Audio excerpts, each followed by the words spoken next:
Imagine entering the biggest poker tournament in the world and almost being eliminated before anyone even knew your name. That was Lucas Jumalon's reality. A kid who learned the game at his dad's kitchen table walked into the 2026 WSOP Main Event against 9,200 players, all chasing the same $10 million dream. And on day one, he was already fighting for survival, down to just 7,400 chips. But what happened next was absolutely insane. Day after day, Jumalon climbed from the brink of elimination to the top of the leaderboard. With incredible plays, brutal coolers, and playing out of his mind, he outlasted one of the biggest fields in history to reach a stacked final table of grinders and veterans. 9 players remained, 10 million was waiting for the winner, and after 11 grueling days, Lucas Jumalon was about to discover just how far 7,400 chips could take him. 19 players remain. The blinds were at 300,000, 600,000, with a 600,000 big blind ante, pressuring every stack at the table. Jumalon opened from the small blind to 1.9 million, a fairly standard raise, until Will Givens, sitting in the big blind, made a 3-bet to 5.8 million. Jumalon didn't hesitate. He shoved all in for exactly 27,800,000, and when Givens called, over 56 million chips were in the middle, more than half the average stack at the table in a single hand this early in the day. Should Givens hold, will be eliminated. Givens all but eliminated. Should he be bad beat here? Almost 100 big blinds in this pot. And a 10 in the window, one right behind it. Oh my. Jumalon studying paid off, I guess. Oh my. Flops Givens nearly dead. This would be the biggest miracle turn in river. He's not dead, he's not dead, he's not dead, he's not dead. He's not dead. He's not dead. Givens looking upward. Yeah! That will not help him.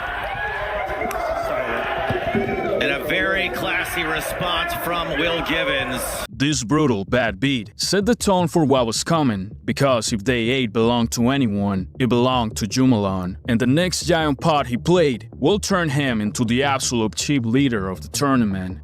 It was level 37, with the blinds at 500,000, 1 million, with an ante of 1 million. Jumalon opened from the button with a pair of jacks, a standard raise to 2 million, and ran straight into Malcolm Trainer, the chip leader at the start of the day, who woke up in the big blind with a pair of queens and 3-bet to 9 million. Jumalon just called, now wanting to play a huge pot against a player who could eliminate him. The flop came for Ace-Jack. Trainer kept betting, this time 4 million, and Jumalon just called again, now setting the trap. The turn brought an 8. Trainer backed off completely and checked, and Jumalon bet 8.5 million. Trainer called, thinking his queens could still be ahead. Then the river paired the board with another 4. Now with jacks full, Jumalon was looking for the perfect sizing to destroy his opponent. And here we are on the river, where Jumalon has declared 35 million.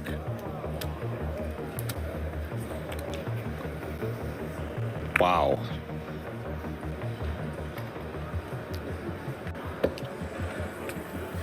One thing to call 8.5 on the turn, just in case. It's a whole nother to call 35 on the end. Or something like Jack 10, just saying I have 3 jacks and trying to make you fold an ace. He calls. Oh my God.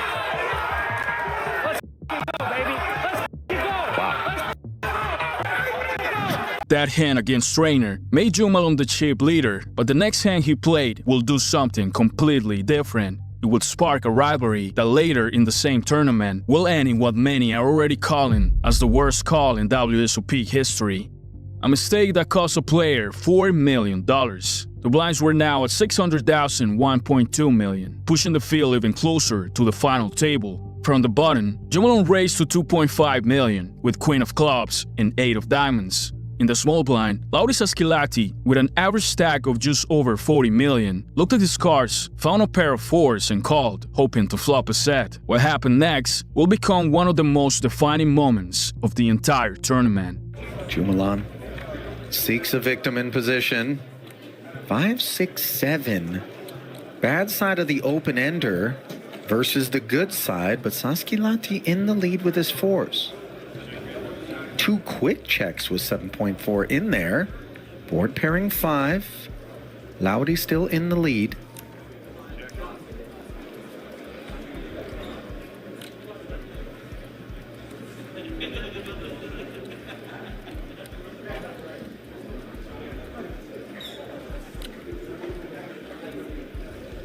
$4.2 million. And with 2 checks in front of him now, young Lucas brings 4.2 forward. And a very brisk call from Saaskilahti. Do things such as this kind of point you in a certain direction as you see the 4s get counterfeited in terms of range when you're in Jumalon's seat looking over? 10 seconds. Bet is 5.5. Really like this.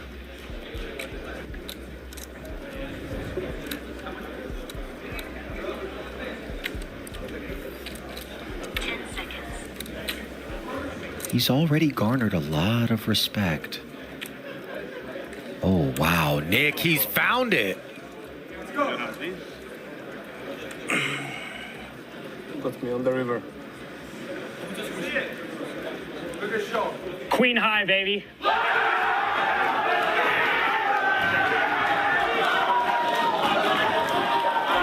Yes, it was.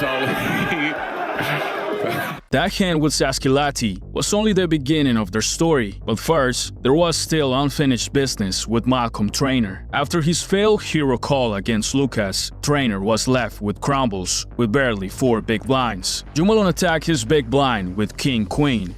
Trainer defended with Jack 4, and the flop gave him 2 pair, enough to commit the rest of his stack. But it wasn't enough to make Jumalon fold. He called with his overcards.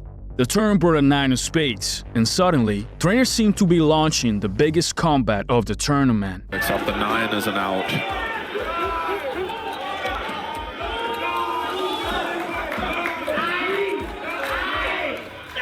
Nine outs in total to be faded by Trainer. What's it gonna be? It's the 9! My word. An unbelievably savage running pair to counterfeit the Jack 4 as King High vanquishes Malcolm Trainer and brings us to the FT.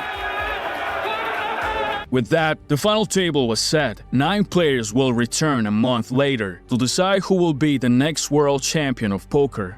And Lucas Jumalon was at the top of the chip counts with an incredible 194 million. But the final table will bring surprises, incredible comebacks, and decisions that will change lives forever. The 9 players return a month later to the main stage of the Paris Hotel. Everyone expected 3 days of tension to crown a champion. Instead, from the very first levels, eliminations came fast. The first of all was Silvagora Savaguru. With barely 11 big blinds, the amateur went all in with a pair of jacks and was called by Jamie Shavel's ace-queen. An ace on the flop sealed it, ending the brave run of the tournament's first ever finalist from Cyprus in 9th place. The next to go was Mario Bus, a former mechanic from France who couldn't pick up anything strong all day. He finally shoved all in with a pair of 8s, and Lauri Saaskilahti called with King 9. A 9 on the flop sent the Frenchman home in 8th place, leaving the field with just 7. With the blinds at 1.5 and 3 million, Jamie Shavel was now the shortest stack player with barely 4 big blinds. He committed almost the rest of his stack with King 6 of hearts. And Jumalon defended his big blind with King 10, looking for another elimination to move even closer to the title. 4.5 still in front of Chevelle. 7-4-3 board, a gut shot and a backdoor heart draw. Things could be worse for Chevelle. See what Jamie goes for. He does just put it in.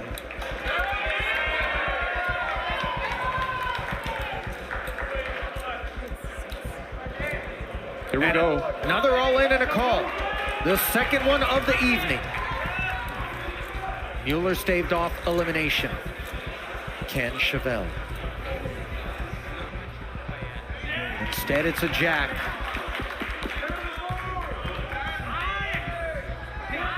Chevelle. Can he find it? With 7 outs. Will we have another double?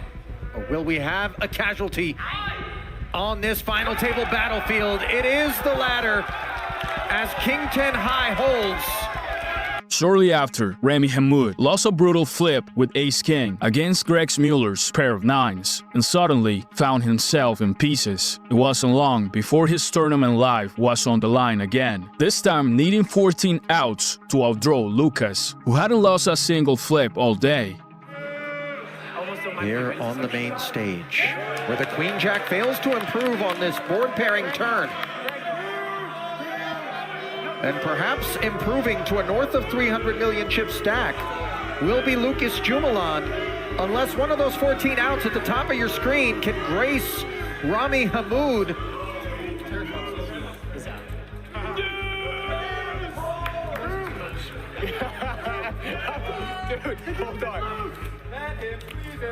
And that's gonna do it. With 5 players remaining, one of the most talked about hands of the final table took place. Jumalon still held a huge chip lead, and Han Fang, who had made an epic comeback from 5 big blinds to a fighting stack, was about to make some questionable decisions. On hand number 138, Greg Mueller opened from the bottom to 6 million with Queen Jack.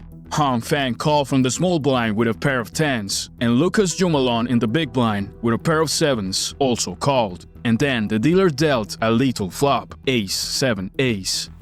7s full. Fang with the 10s, torched with 21 in the middle. Who aggressed last pre, he might claim the ace. Ooh. Does so very modestly though, Nick, just 3 million. And such is the nature of these lockdown boards. Things like Queen Jack, which he ironically has, have to just kind of be out immediately, even versus the small bet. 10-10 won't be out. And for Jumalon, you're pinching yourself right now. Occasions on which neither do. So he'll announce himself promptly. Greg's departure comes with ease. And now Fang out of position. Nick, you have to consider what comes next. He's called this 15. The pot grows to 60. I feel that, Ali, but when you call here, it's so hard for them to keep bluffing you. Fang is basically saying he has an ace. He happens to have 2 10s. The ace, however, that he should not possess is Ace-King, one would think. And the Ace-7 for that matter, Nick? He could perhaps have an Ace-7 suited. And delivering. Times. We'll see what Fang goes for. He's keeping him honest once more, Ali. Can you find the 10 or the ace? Credit, by the way, to Jumalon for finding the size that kept the 10s involved. And now those 10s have been counterfeited, but no board development, not tantalizing for 7s full either. No, a nightmare river for Jumalon. And for Fang, who's been counterfeited. We got, oh, wow. All right. 2 quick checks, and Jumalon was ready to advise the rail that we got rivered. He was so certain that it was aces full. That huge blunder left Hang in dangerous territory, and he needed something to happen fast. And then he got exactly the hand he was waiting for, a pair of aces. He went all in against a pair of 9s of Saaskilahti, and the flop made his hand even better. 10-8-3, all diamonds. With the ace of diamonds in his hand, on paper, this hand was nearly locked up, but sometimes poker can be brutal.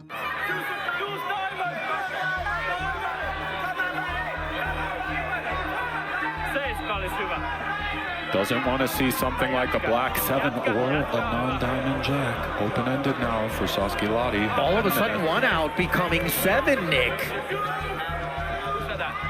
It's never easy, as they say. But I feel like 10. You got this, Marcus. Marcus, I love you. 7s. Would have been top set for Mueller, of course, not that relevant. Wait, you had Jack? 9 of clubs Oh my or the God. queen. All would spell disaster for these bullets. What'll it be? Oh my God, he fought It's the queen! so brutal.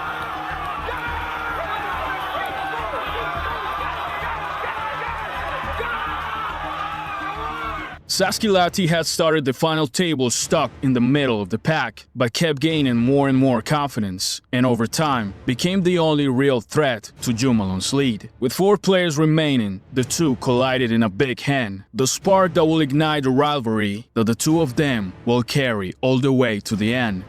Jumalon clearly with the chip lead. He's the boss. But Saaskilahti has been kind of the insubordinate out there. And he finds himself with 2 10s against the 4-3 offsuit defense. Not a good start for Jumalon. Middle pair versus over pair. Lucas just leading straight away 10-0. He did this once before against the ace-king. He's definitely established the big leads from the big blind. Cagliano to your left, sitting on 7 bigs, but he is reaching Ali. How does Jumalon respond? Extra 15 million in frosting atop this 10 million chip cupcake. And a board like this that's so dry, one could see Lucas, as played, being a little bit skeptical. Does Saaskilahti really have an overpair? Something like ace-9, he's in. This one's really swelled, Ali. 66.5 million with 2 to come. 5 on the turn, now providing Jumalon with the open ender. Does he ever consider leading again, Nick? 2 barrels of orange. He is definitely the player who can have something like 3-6 suited, or some of the baby 2 pairs where Saaskilahti is squarely in the overpair camp. We would think he'd slow play a set. Just about pot to play. million. He puts him in, Ali. Saaskilahti will be calling it off, almost for sure. The statement made is 10s are no good. Not necessarily. There are some of the... Here we go. 1 pair and diamond draw, is that what you're getting at? Yes. Or the pair and open-ended.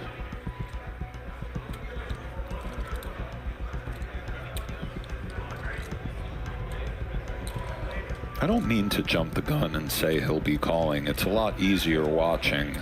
But we would think, as played, watching this guy play for days, Saaskilahti does not go quietly into the night. I think more often it's... This is the hand where I catch your bluff. Here we go.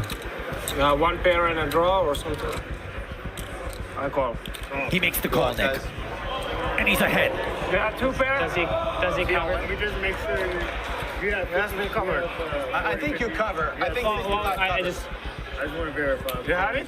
he's got about 60. 50, 60, 61. 65 covers. Yeah. have it. Biggest pot of the final table, and a huge moment for Lauri Saaskilahti. We need it. Yeah. Obviously, it's a very tough ball. You can feel the energy in this room right now, Ali. And you could easily be fooled into thinking that this spot wasn't as big as it is, given that Saaskilahti's bones remain parked in his seat, nowhere near his rail, no panic, no nerves. Oh, there's a little panic and nerves. No, there's a little bit. 13 outs to fade with 1 to come. Can he do it? Aces, 3s, 4s, 6s would all spell the end for the Finn and catapult Jumalon. Anything else? He is going to wind up with 188.5. What's it going to be? He's done it! 10s! Hold! Jumalon had taken a hit, but was still comfortable with over 300 million. Then Michael Gagliano, who had spent the day quietly climbing the payout ladder, finally had to risk it all with King-Queen of Spades. Jumalon made an easy call with King-Jack. He had the worst hand again, but that never stopped him before. Negotiations in progress. King 8-5, Queen Kicker plays. A little bit sweaty. The 2 hearts are a touch sweaty for your tournament life. That's fair. 80% to haul it in is Gags. Actually, why would that do? That's not that fair. For the chop. Yeah, but you want the pair first. No? No, I'm okay. All right, I'm okay ace, with fine. ace first. Fine. Ace is good. We'll chop up Greggy's money. Oh my God, that's so violent. A jack on the turn. Out of left field to put Jumalon in front and leave Gags with just 7%. 2 actual outs of the 3 with 1 to come.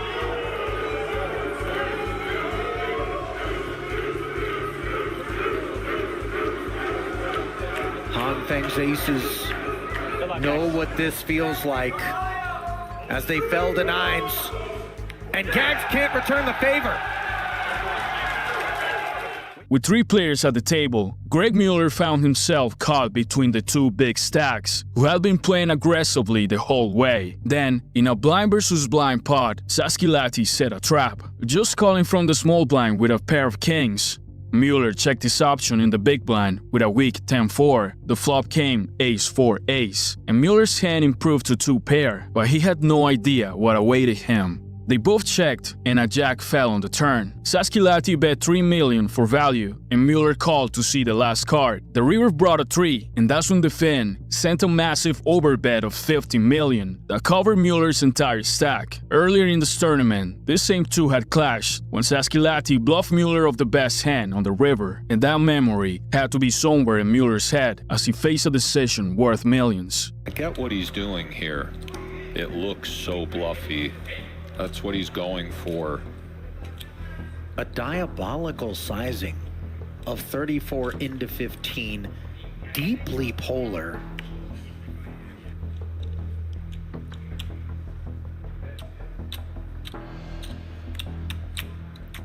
If Greg clicks call, we're down to heads up. That's a fact.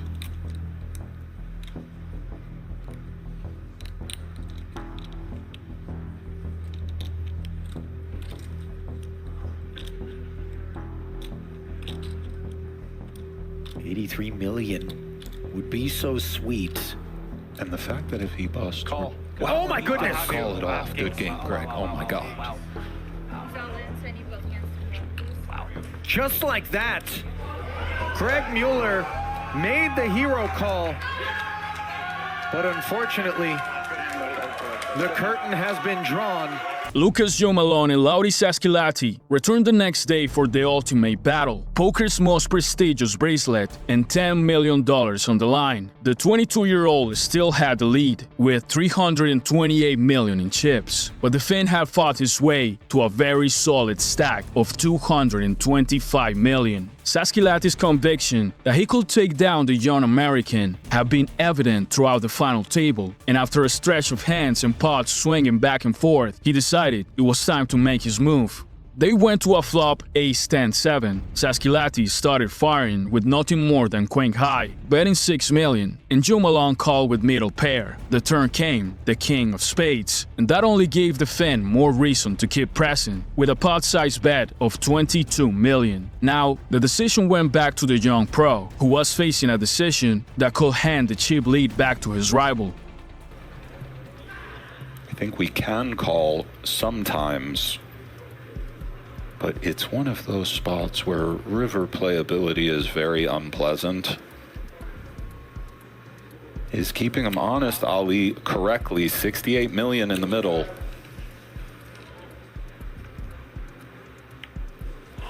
Board pairing ace on the river. Tepid reactions from the rail. 68 million in the purse. Third and final knuckle from Jumalon. He waved the white flag on the river with the 4s. Last time we got down to the end.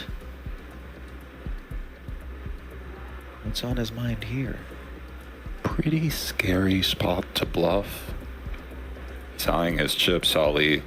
He's not just eyeing them, Nick. He's reaching down, touching them, and I would imagine in short order deploying them. There it is. A healthy bluff. 37. 37. He goes for a size that could also be a king. Lucas is wow. dead dialed in. You have it. He just is. Didn't even think about it. The young pro from Washington moved even closer to the title with that call. Now, he was just waiting for the finishing blow. Saaskilahti's stack kept shrinking, and when he picked up ace-10 on the button, he raised to 10 million. Jumalon looked at his cards and saw ace-9, a hand he liked as a candidate for a re-steal. He shoved all in, putting the Finn's entire stack at risk. Saaskilahti was very skeptical of every move that Jumalon made, and this time he decided it really was his time to double up. He made the call, and for the first time was the favorite to win a pot that will put him back in the fight. The flop came ace-queen-4, a great flop for Saaskilahti, who was now a 71% favorite, but the next card could have ended the entire tournament. Just needing to keep the 9 at bay is Lauri. Oh my And the God, 9 rolls on. Holly. It's a diamond 9 though, Nick. It is a diamond, but he has found the 9. It's a 3-outer for the lead and possibly worth $4 million for young Lucas Jumalon. 15 outs. Flood the top of your screen. That's a lot of outs. Se tulee sieltä. 7 o'clock. Ruutu tulee. Can Lauri Ruutu tulee. wrestle this one back and leave us playing on here at the main, or will it be Lucas Jumalon's time? Only the deck knows the answer. Ruutu tulee.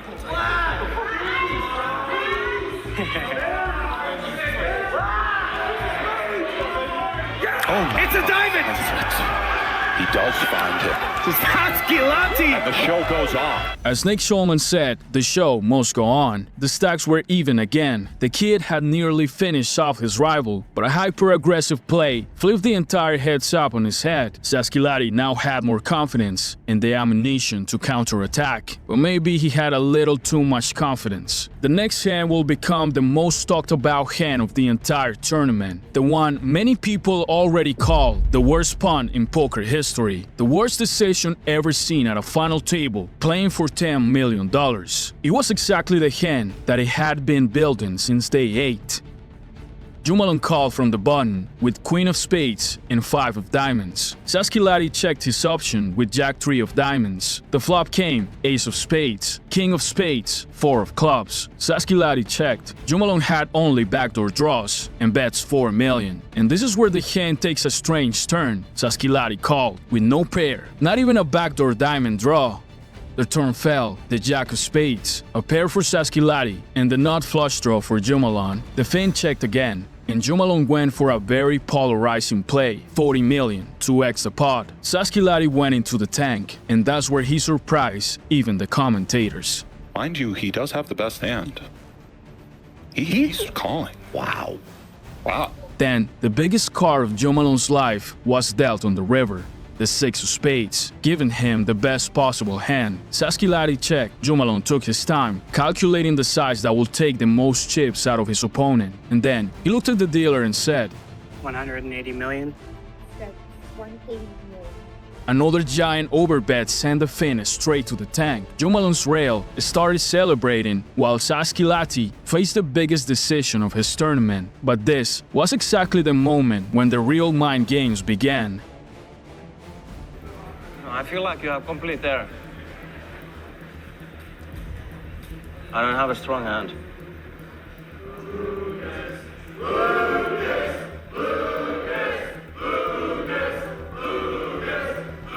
It's not complete air, Lauri. It's toxic air. And you do well not to breathe it in.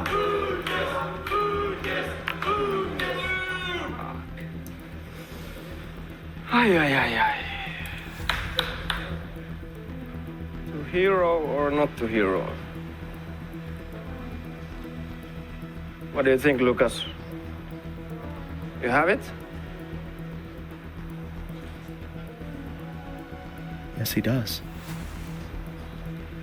You're a little bit changing your story. Ali, is he really going to call 180 million? Look at me, buddy. Back 3. Oh my God. I wish I could safely say no, Nick, but I just can't. I don't want to run into this guy in an alleyway. How much do I have? This one. That is 180. He's measuring out a call, Nick. I don't know, man. I think he wants to know how much he would have left. What?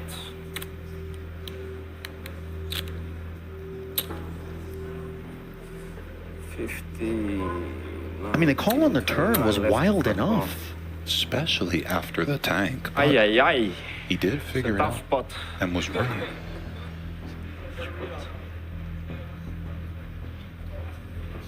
I feel like you're bluffing. Put it in. Hear that, guys? No, I'm not gonna put it in. If I call, I will just call if I do something. But I don't know, because you're somehow telling that you had the ace. Fuck. You know, I only have a jack. I think the jack might be good. What do you think? This is pretty wild. Wife Kaisa looking on. What do you think? Saaskilahti continues to look over, perhaps in search of something in the way of a live tell.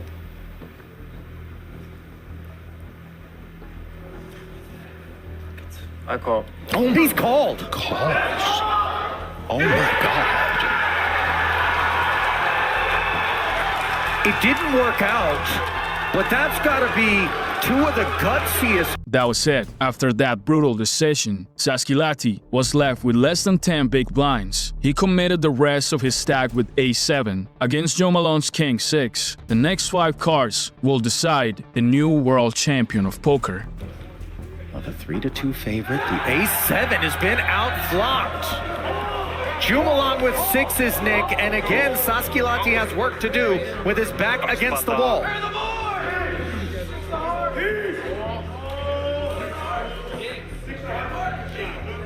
Pitää käydä heittää toi chippi tonne. 70-30 now is Jumalon. Oh, that's And his it. trip 6s, it's over! He did it. The kid from Spokane, Washington, has just won the main event. Lucas Jumalon is the 2026 main event champion, Ali. He did it. It's over. There's the emotion.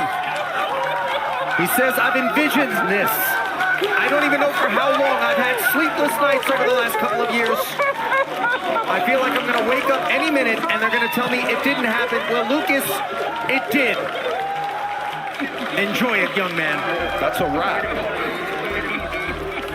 This kid is special, man. I've been saying it. Anybody who meets him feels it. There's something about this kid. Hayden Hetland. Mom Robin. Look at this. In the embrace. Tears everywhere.